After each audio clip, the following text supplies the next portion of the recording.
السلام علیکم ورحمت الله وبرکاته. راځو نن ممفای کوین بورډ ته راځو چې په دې بورډ کې نن کار وکړو چې دا څنګه بورډ دی.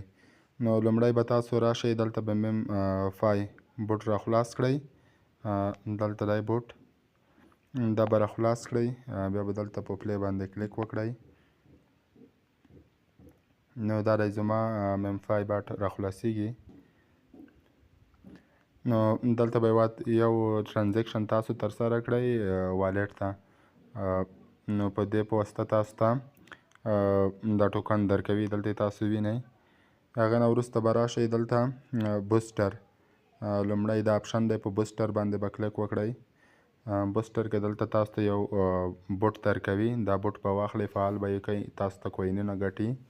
نو د ورځې تاسو 3 وارې دا بوټ فعالولی شئ. ما اوس فعال کړی دی، 253 منټه پاتې دي، یعنې 3 ساعتو کې یو وار فعالیږي.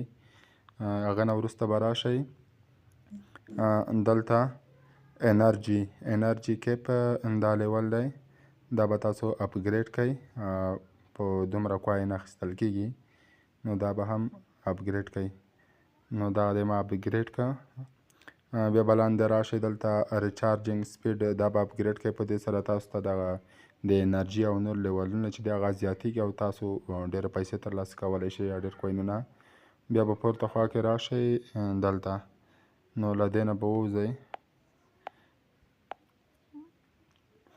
دلته بل اپشن دی، هغه سټیټس دی. نو په سټیټس کې تاسو ته خپل هغه بیلانس ښایي چې څومره بیلانس تاسو لرئ د دې له جملې څخه. نیکسټ لیک دپاره چې تاسو غواړئ چې لاړ شئ هغه درته خلاص شي، نو تاسو باید څومره بیلانس کوین پوره کړئ. دغه نور ریوارډونه دي ما اخیستي دي او دا ځینې تر اوسه مې نه دي اخیستي. برونز لیول ما اخیستی دی دلته پورته برونز لیول، نو تاسو پکې نور لیولونه هم خلاصولی شئ. بل اپشن یې دی ایرن، دغه د ایرن اپشن دی دا برخه کې. نو تاسو په دې باندې کلیک وکړئ. دلته هم ټاسک درکوي، دغه ټاسکونه به پوره کړئ، یو ترانزیکشن به ترسره کړئ، دې باندې کوین درکوي. او کومه سټوري چې د هغه به په ټیلیګرام باندې خپره کړئ، په هغې باندې هم تاسو ته کوینونه درکوي. بل دغه ویډیو ده، دغه به هم وګورئ، په دغه باندې تاسو ته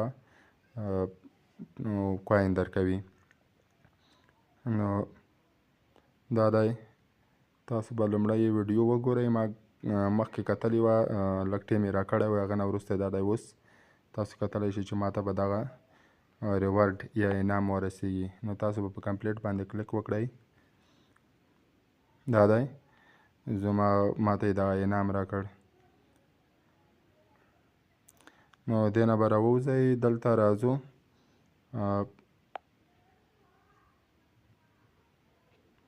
را به شئ دلته ایرن باندې به کلیک وکړئ. نو ایرن کې دغه ټاسکونه و چې اوس مې درته وښودل.